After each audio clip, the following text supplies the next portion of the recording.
This is my toughest design to do. I call it Uchiwa because I've seen similar patterns to this on Oriental type paintings. I can't think of any contemporary type form I've done with this particular design. This is more for formal type architecture. So when I go to use this, it's usually in a formal matter. So what I have to be careful of is the isometrics. It's a diagonal third row repeat design. So I have to be aware of how that transforms to eye level, or any kind of area where you're sitting down in a dining room, for instance, how that translates those long diagonal lines. Sometimes I manipulate that surface so that I do catch the eyes of the people that are in the area and extend the pattern so it looks longer. The tough part about this is actually timing the move of the fan part in the middle of the circle. And it took me quite a time to develop. You have 3 or 4 points in the actual pattern that I have to keep constant awareness of. You have to concentrate 100% when you're running this design because you're doing 2 patterns at one time. And you're also trying to control the pressure of the blade, which gives you the consistency of the depth through your tool. So you really got to pick up a pace. Once I've completed that, I look at it and say to myself, it's the purest form of 3-dimensional that I'm actually doing, because the shadows that are created through the fan really brings it alive off the surface that I'm working on. So I really enjoy doing that. This is the comb pattern, and as you can see, it's a very 3-dimensional pattern. If you focus at one point in that pattern, especially in the middle, you'll see that it goes off in very 3-dimensional diagonal lines, and it's got a lot of depth. I use this to create longer lines on ceilings where I want the eye to travel in distance. Because of the repetitiveness of this design, it does really capture the eye and move it across the surface as I want it to. So this is a very important design to me. Now this is a twist on the comb design. It still has a lot of 3-dimensional design, and I call this the combo design because it's a combination of 2 patterns intermingled so that I have a kind of fan-like effect on other independent rows. It has a different stroke to it, and it just softens out the more contemporary lines of the straight comb design and the more traditional lines of a fan design.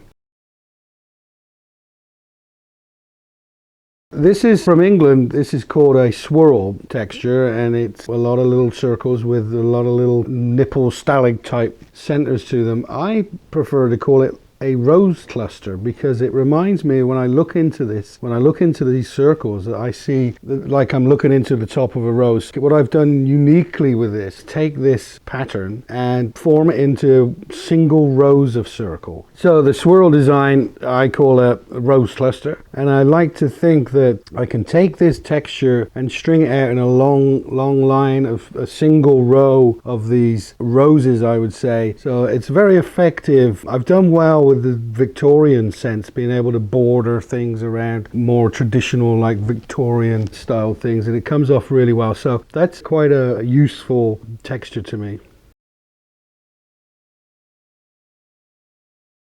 This is a favorite of mine, and I do so much with this. I call it the Wiltshire weave. Not Wilshire as in Wilshire Boulevard, Los Angeles. Wiltshire with a T, the county of England that I'm from. I call it a weave because obviously it looks like a weave. And I actually come up with this particular design and think of it more of as a thatch type. I really got it from West Country of England where I'm from. There is a lot of thatched roofs, and there's a lot of weaving that goes on with those thatch. So I created that design from my relationship to the geometric shapes that you would get on some of the weave roofing. But it has a lot of dimensional sense, and I can use this in a very good way in contemporary too, because it really does stand out. And I use them because it's a linear design. I use them on high ceilings which are vaulted, meaning, you know, there's a peak and a lower side. So that is very effective design, and I created that on the spot on a job myself, so I'm very proud of that.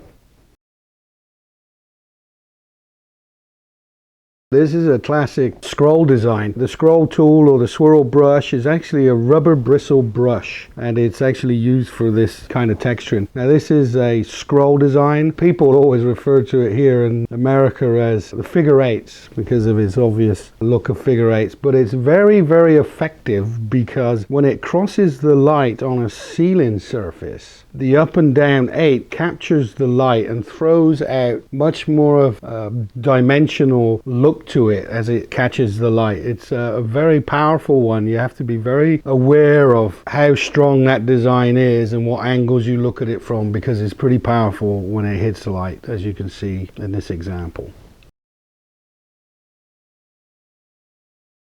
This is what I call a neutral design, and I call it broken leather. It's a neutral design because there's no actual repetitiveness to the design. It's just like an old plaster where it just flows naturally across the surface. I use this as sometimes more of a filler type pattern where I have small surfaces that I want to be able to get around air conditioning, fans in ceilings, and also just awkward corners. So it's more of a filler design for me, and I can dress this up in a contemporary sense or a traditional sense.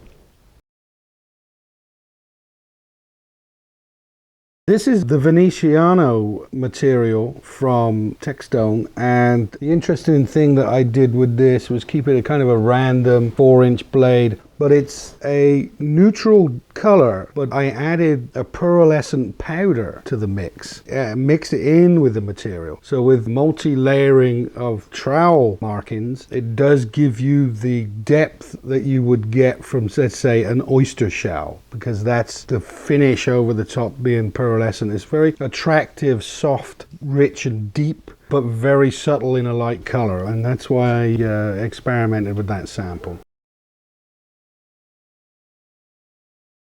Now this is a very interesting technique, and it takes a little bit to master, but I think I got it there, and I really enjoyed experimenting with this color. It's a deep red. Now what is in this is a classic leather type look. Now all these Venetian finishes are glass to the touch over the surfaces like glass. 5 different coats. This one is a light stipple coat which is sanded in between, and then the final coats are smoothed out, but the earlier coats show through and then darken up, so it gives you this pitted leather look. And then it's finished with a dirty wax, a beeswax, where I add some dark boot polishy type material to it, and you have to be quite skilled at mixing the two together to get the right amount of strength of darkness. Very antique look. It looks like it's been on that surface for at least 150 years minimum, so it's kind of fascinating to work with that technique. I'm glad I've got it in my repertoire.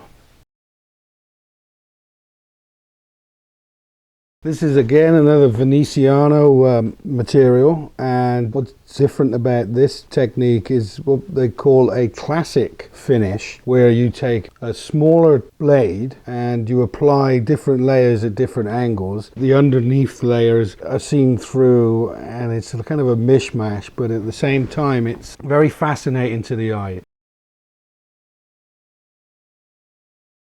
This is an interesting material, and I really enjoy working with it. This is another Venetian, it comes under the heading of a Venetian material. It's called Marmorino, and this particular texture is brought about by using 3 different colors on the knife at the same time, and then feathering them together. It creates this blend and mesh of the 2 to 3 colors over the top of a base coat color, distressing it with what the Americans call cat faces. So it really does look like a very old piece of cement type surface. Very enjoyable to work with, beautiful effects with that. This is more of a classic technique with layers of wax with the dirty wax over. This one is a particularly nice one because it has such a deep red to it with these highlights of the darkness, which really gives it another aged effect. The light really does bounce off it nicely. It's quite a nice technique. Now this is back to a Veneziano product. I was looking to create an old antique surface, but I just didn't want it to be one color. I wanted it to be smooth. I wanted it to look like the old walls that I was familiar with in England and Europe, where they were very old, very clean and very smooth, but it looked like they'd been painted several times and the paint was kind of barely showing through in spots. And this is how I did this: a darker color behind and a lighter color on the top, with a lot of pressure trowel marks to bring through the darkness. And it really does look pretty effective in an old world type atmosphere.